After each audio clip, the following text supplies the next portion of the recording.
Hujambo na karibu tena mtazamaji wa The World News katika kipindi hiki cha ulimwengu wa siasa.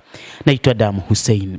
Wakati huu unaweza ukasema ni mashambulizi ya kutisha katika eneo la Mashariki ya Kati. Israel imefanya wimbi jingine la mashambulizi huko Tehran, huku Iran ikijibu kwa wimbi kubwa la mashambulizi katika maeneo mbalimbali ya kambi za kijeshi za Marekani, lakini taarifa zaidi zikidai kuwa meli ya kivita ya USS Abraham Lincoln nayo pia imeshambuliwa. Israel imesema imeanzisha wimbi jipya la mashambulizi katikati mwa Tehran, ikilenga kufikia kitovu cha mji mkuu na kutawala anga ya Iran baada ya wimbi la kwanza lililomuua kiongozi mkuu wa taifa hilo Ayatollah Al-Khamenei. Milipuko mikubwa imeripotiwa Jumapili mjini Tehran, huku mashambulizi ya Marekani na Israel yakiingia siku ya pili mfululizo.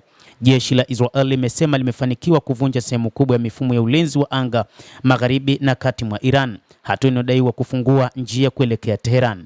Msemaji wa jeshi la Israel, Lieutenant Kanali Navad Shoshani, amesema bado kuna malengo mengi yakiwemo viwanda vya uzalishaji wa silaha na miundombinu ya kijeshi, na amesema Israel ina uwezo wa kuendelea na operesheni kwa muda wowote utakaohitajika, lakini kwa sasa hakuna mpango wa kupeleka vikosi vya ardhini nchini Iran.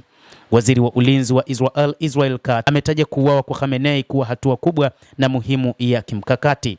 Anasema yeye ndiye aliongoza kampeni ya uharibifu dhidi ya taifa la Israel. Aliunda mhimili mzima wa uovu unaotuzunguka, na hata ndani ya Iran aliongoza msimamo mkali usiokuwa na maridhiano dhidi ya taifa la Israel.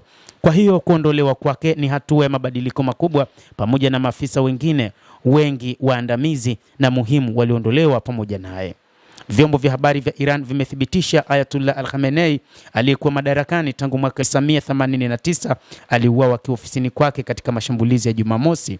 Shambulio hilo pia liliwaua maafisa wa juu akiwemo mkuu wa majeshi Abdurrahman Mousavi, na shirika la habari la ILNA limeripoti kuwa rais wa zamani wa Iran Mahmoud Ahmadinejad naye pia ameuawa katika shambulizi la anga la mjini Tehran. Mashambulizi haya yamejibiwa vikali.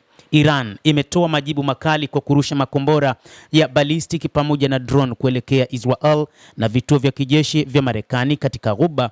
Jeshi la walinzi wa mapinduzi limedai kulenga meli ya kivita ya Marekani ya USS Abraham Lincoln kwa makombora ya balistiki katika eneo la Ghuba. Na wakati huo huo, nchini Israel watu 6 wameripotiwa kuuawa na zaidi ya 20 kujeruhiwa katika mashambulizi mabaya ya makombora, huku operesheni za uokoaji zikiendelea.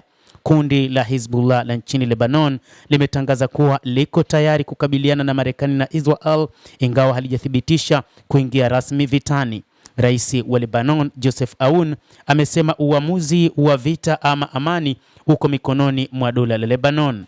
Endelea kutufuatilia mtazamaji, lakini ni kusihi usisahau kulike, usisahau kucomment, kadhalika kusubscribe channel yetu hii upate habari hizi kwa mapana kupitia The World News. Mimi ni Adam Hussein. Endelea kuwa nasi wakati wote, endelea kutufuatilia uyajue mengi yanayojiri katika ulimwengu.